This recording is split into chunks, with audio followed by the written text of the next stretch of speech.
కేజీన్నర బిర్యానీ చేస్తే మీరే చూసారు కదండి, లాస్ట్కి కొంచెమే మిగిలిందనమాట. ఎందుకు అక్క ఇంతగా చేశారు, మీరు ఒక్కరే ఉన్నారు కదా అనేసి అనుకోవచ్చు. కానీ నేను ఎందుకు చేశానంటే, మీ ఫ్యామిలీస్ ఎలా ఉంటామంటే, ఎవరైనా చుట్టికి వెళ్ళారనుకోండి, వెళ్ళిన రోజు వాళ్ళకి ఫుడ్ పెట్టడము, మళ్ళీ వచ్చే రోజు కూడా ఫుడ్ పెట్టడం అనేది ఉంటదన్నమాట. సో అంటే ఏదో ఒక భోజనం అలా చేయడము అని చుట్టికి వెళ్ళిన వాళ్ళైతే ఇంకా తిరిగైతే వస్తున్నారు.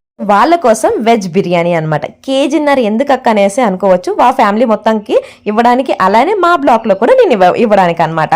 సో నేను ట్రై చేశానంటే కనుక అందరికి ఇంకా టేస్ట్ కోసం అయితే ఇస్తాను. అదేంటో ఇంకా అలా ఇంకా ఉడుకుద్దా లేదు, వెంటనే వాళ్ళందరికైతే టేస్ట్ కోసం అయితే వెంటనే ఇస్తానండి.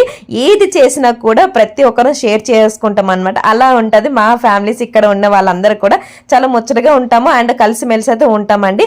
అందుకోసమే కేజీన్నర బిర్యానీ అయితే చేసాము అండ్ టేస్ట్ మాత్రం చాలా బాగా కుదిరింది అనమాట. మీరు ఎప్పుడైనా ఇలా ట్రై చేయకపోతే కనుక తప్పకుండా ట్రై చేయండి. ఇంకా తప్పేయాలు కూడా మిగలదు అనమాట. అలా ఉంటుంది. వీడియో నచ్చితే లైక్ చేయండి. బాయ్.